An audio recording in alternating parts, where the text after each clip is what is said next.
By what name are you known? There are some who call me Tim.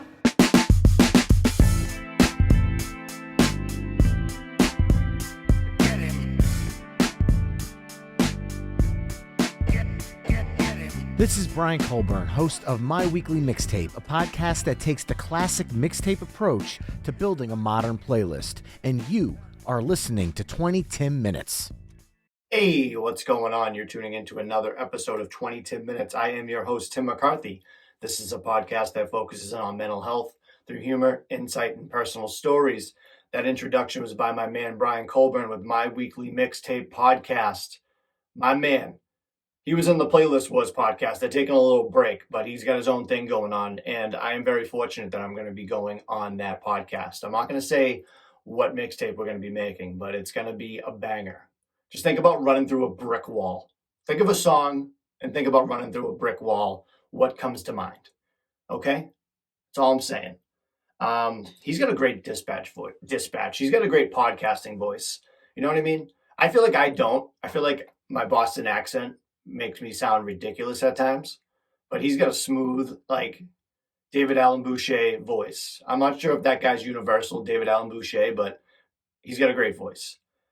Go to 20timminutes.com to learn more about me. Go check out everything that I put out. You can download my app in the Apple Store or Google Play. You can buy some merch. You can send me a message. You can check out my testimonials and see what everyone's saying about the show. And by everybody, just the people I interview. And that's really good. If you're a podcaster, that's a great tip. Try to get testimonials from your guest so it shows how well you're doing, and you can present that as like a resume when you're trying to look for new guests. And I think that's helped me substantially with this podcast. So do you guys like playing golf? Look at that segue. I like looking up research. You know me with research. I think it's so funny. I always think about just people in lab coats with like Bunsen burners doing this type of research. I don't know why there's certain research for certain things and how they come up with them, but they come up and I like to read them. Researchers say older adults can get physical as well as mental health benefits from golfing. I did not say that correctly, but pretty much old people that golf, it helps out their mental health. You know what I'm saying? Experts say a person who plays 18 holes of golf can end up walking more than 6 miles. Look at that. I hate golf. I've never been actually golfing. I am subpar at mini golf. I do not know how to swing a golf club. I swing it like a baseball bat, and I don't care. I don't want to learn. It's kind of like soccer where I don't understand what offsides is, and no matter how many times you explain it to me, I am not going to comprehend it. So golf, soccer, in the same ballpark for me. But you know what? I'm just talking about golf because I know people like it and old people should be doing it. Everyone should be doing it. Get those 6 miles in. They add that golf provides an opportunity to socialize as well as collect vitamin D from the sun. That's a big one. You got to get your vitamin D up. Go outside, get those rays, catch those rays. Get some vitamin C inside with some orange juice. Go outside with some vitamin D. And you got your D's and C's. Like I always say, C's and D's get degrees. That's how I was in high school. Drop out of college. I got an A in college. So here's the research part. This is always my favorite because it's always ridiculous. And I don't know how they do it. 25 healthy older golfers don't know how they pick that. Like, how do they know that they're healthy? Age 65 and above, they compared the effects of 3 acute aerobic exercises, an 18-hole round of golf, 6 kilometers of Nordic walking. What the fuck does that mean? And a 6-kilometer walk. What does Nordic walking mean? That must just be like when they're like shuffling their shoulders and they're walking pretty fast. I don't like to research anything. I just like to bring it to my attention and then figure it out and see if I'm right or wrong. And then people like my friend Ryan will text me and be like, dude, you were totally wrong, or you pronounced that name wrong, or you pronounced that word wrong. That's the type of podcast that I have. If you're looking for some stone cold facts about stuff, you might want to turn this off. Go listen to something else. Go listen to My Weekly Mixtape with Brian Colburn instead. Just kidding. Listen to me. And then their subjects' blood pressure, blood glucose, and blood lipid profile in a real-life environment. The researchers measured participants' blood pressure and took blood samples and blood glucose from finger pricks. I would rather get my blood drawn out of my It's not, what is that part of the opposite side of your elbow, like right in the middle there? Is that like, that's not your armpit, obviously. That's your reverse elbow. You know what I'm talking about? Look at your elbow and then turn it around, and that's where you get your shots. I mean, you get your blood drawn. Finger pricks are the worst. I don't care. That really hurts. And then you have to deal with that all day with the Band-Aid. Don't even get me started on Band-Aids. Oh, Jesus. These researchers measured participants' blood pressure and took blood samples and blood glucose finger pricks, like I just said. The subjects also wore fitness measuring devices to monitor exercise-specific distance, duration, pace, energy, expenditure, I think I said that right, and steps, as well as wearing an ECG sensor to measure their heart rate. I think that's the thing you wear around your body, like right underneath your hearts and your nipples. But good on old people. Go play some golf. Even if you're not old, play some golf. I'm not gonna. That's why my mental health is so bad, is because I don't play golf. I'm the type of guy, if I'm not good at something, I get very frustrated. Like, I can only imagine me putting for like the game winner and I miss it. I'm throwing that putter right in the ocean, going right over my knee. Don't invite me to golf, because I'll make an excuse why I don't want to go. I went on a bachelor party for that same kid, my friend Ryan, and they all went golf, and I just stayed at the casino and gambled. That's the type of life I live. Gambling. You know me with gambling, baby. 21. If you guys want my roulette numbers, shoot me a message on the side and I'll send them to you. They're pretty much foolproof. You might not win, but I do. Sometimes. Go, Tim. This was an interesting one I found out, and it kind of made sense to me. Does money buy happiness? Well, maybe it does. Here I go. People from the poorest backgrounds are far more likely to develop a mental health disorder later in life than those from wealthier beginnings, suggests a study published online in the Journal of, Epidemiology, nailed it, and Community Health. More than half of people with a low educational attainment at age 30 will have a diagnosis of mental health disorder 22 years later, according to the study of people in Finland. Good on those Finland people. I grew up in like a middle class. I didn't have like a bunch of money in my family, but my mom really helped me out to like have a great childhood and a great like adolescence and young teen and older teen. I remember money was pretty tight, and I really wanted to go on my senior trip, and my mom made it happen, and I was very fortunate. And I'll always be fortunate for that, even though that happened like eons ago. I'll never forget that. I love my mom so much, and she gave me one of the best childhoods I could ever ask for as a single mom. I had a stepdad growing up. He was great human being. Still in touch with him. Shout out my childhood. They also found that by the age of 52, 58% of people who had low educational attainment at the age of 30 were later diagnosed with a mental health disorder, compared with 45% and 36% of people who had completed secondary or higher education, respectively. It was brought up to me on Twitter. You should follow me at Twitter at 2010 minutes. And made a good point of people in third world countries that have happiness and they don't have money because they're surrounded by other people in poverty. So again, does money buy happiness? Is more money going to make you happy? I'm going to say yes. If I had more money, I would be a lot happier. And that's a fact, Jack. We got to bring that phrase back. That's a fact, Jack. Also, smooth move, X-Lax. We got to bring that back too. Right? Right. So February, baby, Black History Month. White boy talking about Black history. I'm all about it. I do have some black in me. I have 5% Nigerian. I think I have 3% Cameroonian. And I forget what the other one is. I am a mixture of different backgrounds. And I know Irish is the biggest one, 50%. I'm whiter than line paper. Okay? I get it. But I think we need to talk about Black history. I always saw this and I didn't know what it stood for, the BIPOC. You down with BIPOC? That's me. That stands for Black Indigenous Person of Color. So you always learn about certain things. And on Twitter, I'm talking about the pioneers of mental health as well. I'm going to go over a couple of those and go over some stats about Black mental health, because it doesn't matter what your skin color is. We all have different mental health and mental illnesses, and we got to work together. Like I always say, when the lights go out, baby, we're all the same color. All right? That's a good pickup line if you're out there looking for women. I don't know if it's babe or bebe, but I'm going to say bebe because that sounds more cool. Moore Campbell was an American author, journalist, teacher, and mental health advocate who worked to shed light on the mental health needs of the Black community and other unprecedented communities. I'm really doing a great job at pronouncing words today. I'm going to pat myself on the back like I'm Barry Horowitz. Only some people are going to get that reference of Barry Horowitz. And if you do, I'll give you a point. I'll give you a Tim point, a 10-minute point. We also have Dr. Solomon Carter Fuller. He was a pioneer African-American psychiatrist who made significant contributions to the study of Alzheimer's disease. Man, Alzheimer's disease scares the fuck out of me. Anyone that has to go through that or deal with that, I commend you because that is not easy. I feel really bad. I know a couple of people that have to deal with that, and it breaks my heart. Dr. Jocelyn Elders was the first African-American and second woman to be sworn in as the Surgeon General of the U.S. Surgeon General.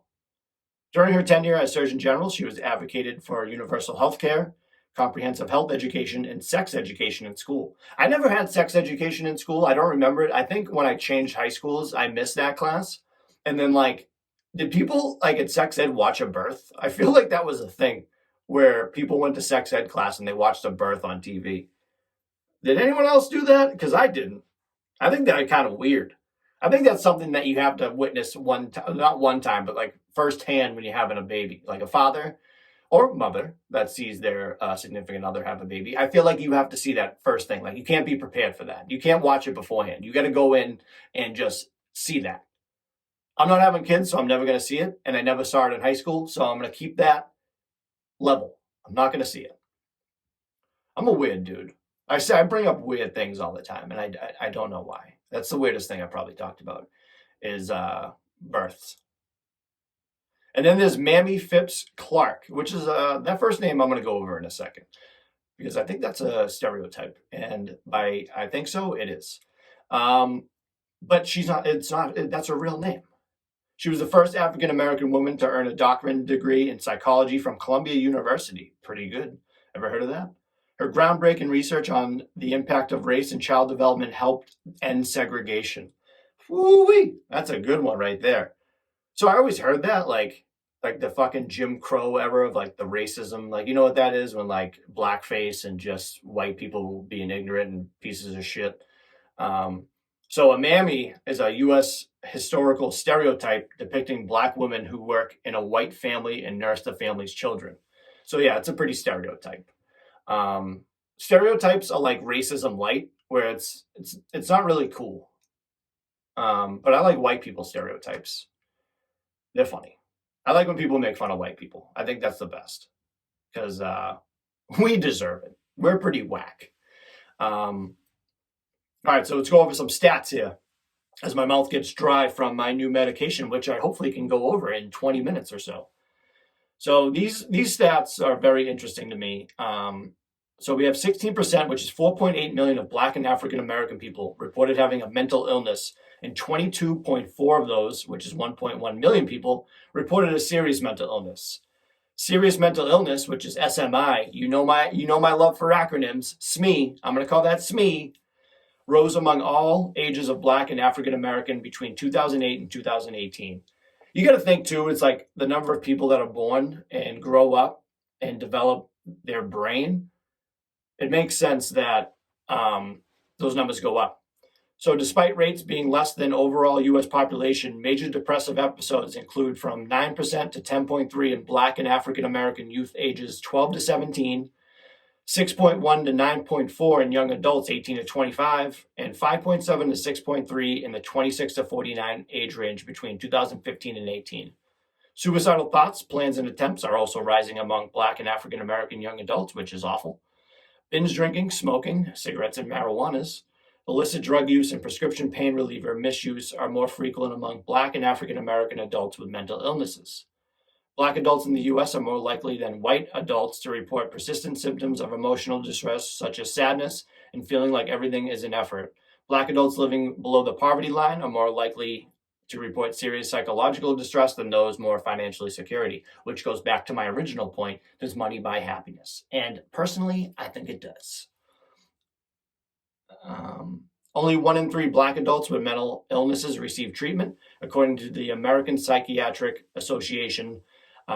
which is the mental health facts of African-American guide that they have. Yeah. So they're more likely to use emergency rooms or primary care rather than mental health specialists. That I've read about too is a lot of African-American Black people want African-American or Black therapists. And there's such like a low call for therapy right now that it's hard to navigate that. And I can see the struggle within that. So this week I have Chris. Oh man, I forget how to pronounce it. I want to say Okoye, but it's not Okoye. It's Okoye. Chris Okoye, NFL defensive tackle. I interviewed him. We talked about Black History Month. We talked about Black mental illness. And I know I talked to Doug Middleton, another NFL player, a while ago, and he said a lot of mental health and mental illness conversations stem from church, where they don't really talk about it, but they always say they'll pray away. Chris didn't have that theory or have that side of his life, but that is a big thing. Is people that are into God and Jesus. I'm not. I'm agnostic, and I'm not afraid to say that. You know. I don't know if people enjoy when I open up about my, because I don't like putting my personal opinion on stuff, but I respect everyone else's opinion. Just because someone believes in Jesus and God doesn't mean I don't like them. I think it's very good that helps them, but it doesn't help me. And that's fine. We're all different, baby. When the lights go out, we're all the same religion. Right? So I'm on this new med called mirtazapine, which is also Remeron. Insomnia is an issue. I don't think I have insomnia, but I have a tough time sleeping. About 1 in 3 people in the U.S. report difficulty sleeping at least one night per week. Insomnia is caused by difficulty falling asleep, difficulty staying asleep, and waking up too early in the morning, which I have all 3. Let me do a TikTok dance about it. I hate TikTok and mental health. It's the worst. There's some people that are good. So it goes under the brand name Remeron, amongst others. It's an atypical, atypical tetracycle antidepressant, and is such used for primarily treat depression. Its effects may take up to 4 weeks, but can also manifest as early as 1 to 2 weeks. It's used to treat depression and sometimes OCD and anxiety, which, why am I saying this? It should be a sleeping pill, right? So I guess it is used. So it reduces the duration of early, light stages of sleep and increases deep sleep, and also slightly reduces REM, which is REM, dream sleep, not the band. Oh, where can my baby be? I don't know if that's REM or not, REM. While it may seem like an off-label use of mirtazapine, it could help with insomnia. And I like the side effects. The side effects are always hysterical. It's always diarrhea. No matter what, whatever medicine you take, diarrhea is a possibility. So if you're taking a new med, just expect diarrhea, because it's going to happen. Dry mouth is a big one. I have dry mouth right now. I didn't take my meds last night. Increased appetite and weight gain, awesome, which I'm having trouble with. I'm having trouble not binge eating and trying to lose weight. And I know some of my friends are like, oh yeah, Tim gaining weight. I'm a little guy. I'm 5'6", 5'7" if I stretch in the morning. But I don't like my stomach. I like my arms, like Big Papa Pump, Scott Steiner. I'm just kidding. I don't have big arms. I wish I did. Mirrors trick you. I feel like when I look in the mirror, it's a funhouse mirror. I'm like, I look pretty good. And then I look down. I'm like, shit. Don't look good. So yeah, that's insomnia for you people. I always say I'm going to go over insomnia at the end of my episode, and I never have fucking time. I think that's so funny. I just can never get to it.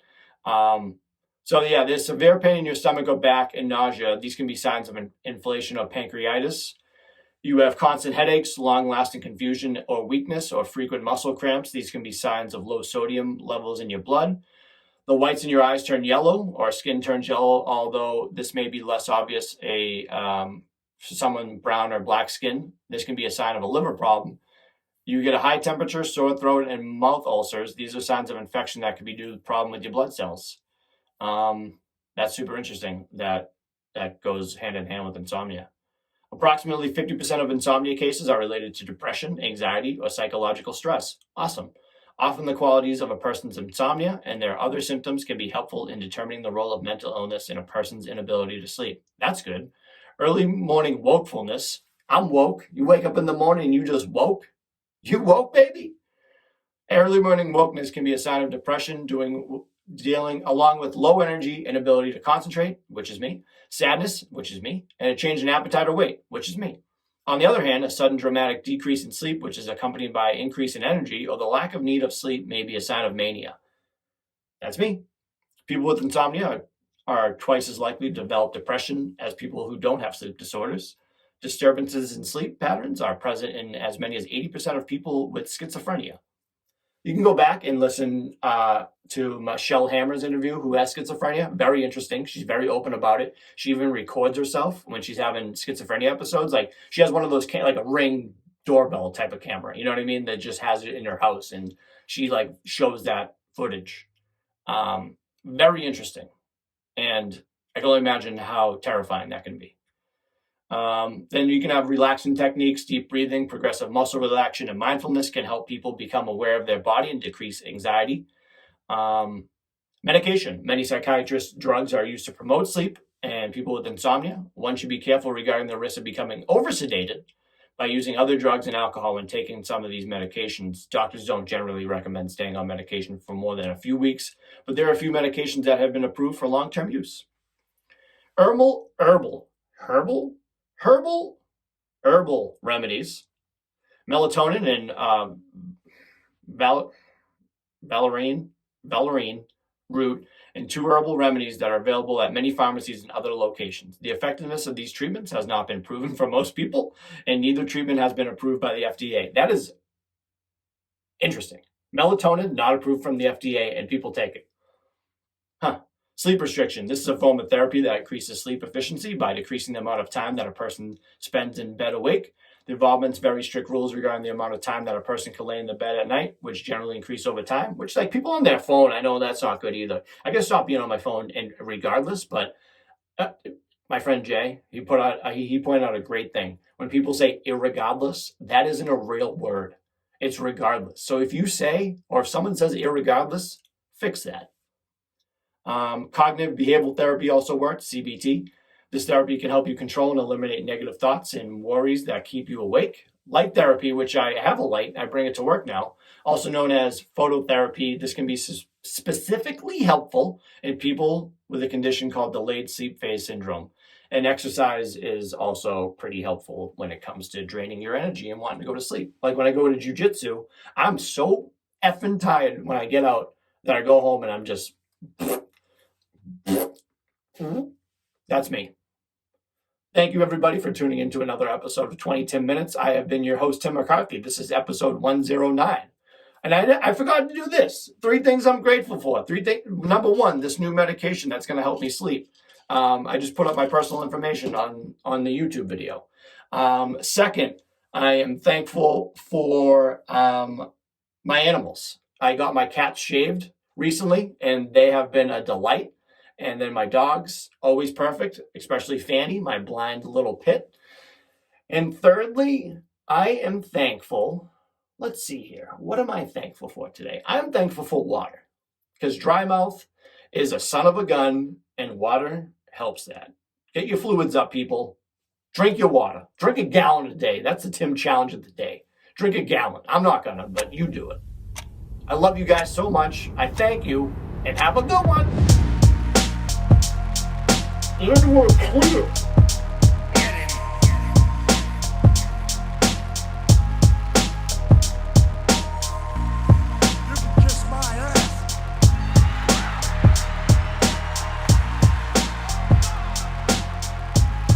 This podcast is not intended to be a substitute for professional medical advice, diagnosis, or treatment. Always seek the advice of your physician or other qualified health provider with any questions you may have regarding a medical condition. If you are feeling suicidal, please dial 911.